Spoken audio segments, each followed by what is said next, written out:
नमस्कार दोस्तों, इतिहास में कुछ ऐसे नाम दर्ज हैं जिन्होंने सिर्फ सत्ता पाई नहीं बल्कि लाखों लोगों की जान लेकर उसे कायम रखा। ये वो तानाशाह हैं जिनके जुल्मों की कहानियां सुनकर आज भी रूह कांप जाती है। आज हम बात करेंगे दुनिया के 10 सबसे क्रूर तानाशाहों की, जिन्होंने मौत, डर और तबाही को ही अपना हथियार बना लिया। चलिए शुरू करते हैं। इदी अमीन 1971 से 1979 तक युगांडा का राष्ट्रपति रहा। उसने सत्ता पर कब्जा सैन्य तख्तापलट के जरिए किया। उसके शासनकाल को अत्याचार, नरसंहार के लिए जाना जाता था। वह लगभग 3 लाख लोगों की हत्या का जिम्मेदार माना जाता है। उसने अपने विरोधियों को मगरमच्छों को खिलवाना, जिंदा जलाना और गुप्त यात्रा केंद्रों में मरवाना आम बात बना दी थी। अमीन खुद को युगांडा का जीवन भर राष्ट्रपति, ब्रिटेन साम्राज्य का विजेता जैसे नामों से पुकारवाता था। वह मानसिक रूप से असंतुलित और खुद को ईश्वर तुल्य समझने वाला शासक था। उसने एशियाई मूल के लगभग 70,000 भारतीयों को युगांडा से निकलवा दिया था, जिससे देश की अर्थव्यवस्था ढह गई थी। दुनिया भर में उसे अफ्रीका का कसाई कहा जाता है। 1979 में सत्ता से हटने के बाद वह सऊदी अरब भाग गया और वहीं 2003 में उसकी मृत्यु हो गई।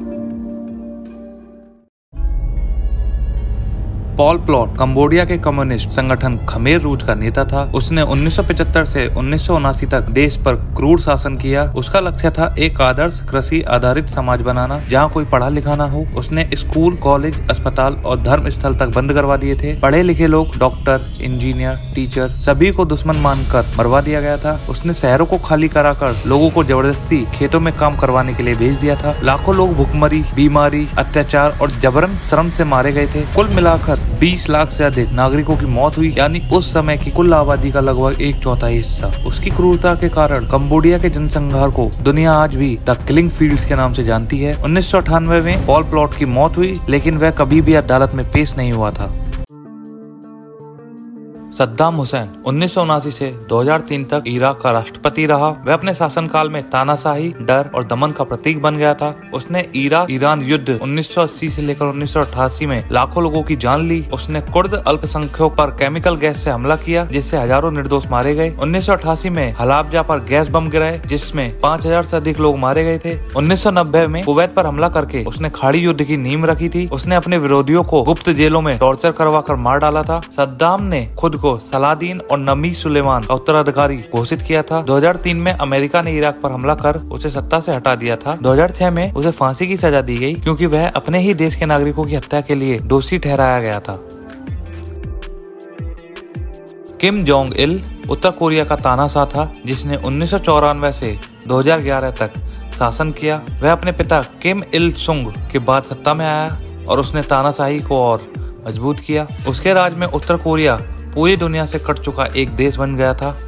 आम जनता को केवल सरकारी प्रचार, झूठी खबरें और डर में जीने को मजबूर किया गया था। देश में भुखमरी और गरीबी से लाखों लोग मारे गए, लेकिन सरकार ने इसे कभी भी स्वीकार नहीं किया। जो भी उसके खिलाफ बोलता उसे टॉर्चर कैंपों में भेज दिया जाता या फिर मौत दे दी जाती थी। उसने मीडिया, शिक्षा और हर संस्थान को पूरी तरह नियंत्रित कर लिया था। किम खुद को महान नेता और ईश्वर तुल्य कहलवाता था। उसने परमाणु हथियारों का विकास किया, जिससे दुनिया को खतरा महसूस हुआ। 2011 में उसकी मृत्यु के बाद उसका बेटा किम जोंग उन सत्ता में आया और उसकी क्रूर शासन को आगे बढ़ाया। जोसेफ स्टालिन 1924 से 1953 तक सोवियत यूनियन का नेता रहा। उसने कम्युनिस्ट शासन को ताकतवर बनाने के नाम पर क्रूर नीतियां लागू की। स्टालिन ने लाखों किसानों की जमीनें जब्त कर उन्हें जबरन सामूहिक फार्मों में काम करने के लिए मजबूर किया। इसके कारण से 1932 से लेकर 1933 तक का भयानक अकाल पड़ा, जिसमें लगभग 50 लाख लोग मारे गए। उसने हर उस व्यक्ति को दुश्मन मान लिया था जो उससे असहमत था, चाहे वो आम नागरिक हो या कम्युनिस्ट नेता। लाखों लोगों को गुलाग, जो कि जबरदस्ती मजदूरी करने वाले शिविरों होते हैं, उनमें भेज दिया, जहां वे भूख, सर्दी और अत्याचार से मारे गए। स्टालिन के नीतियों के खिलाफ बोलने का मतलब था सीधी मौत या आजीवन यातना। उसने मीडिया, इतिहास और शिक्षा तक को झूठ फैलाने का औजार बना दिया था। अनुमान है कि 1 से 2 करोड़ लोग उसकी नीतियां और आदेशों की वजह से मारे गए। वह 1953 में मर गया, लेकिन उसके शासन की दहशत आज भी रूसी इतिहास में सबसे डरावनी मानी जाती है।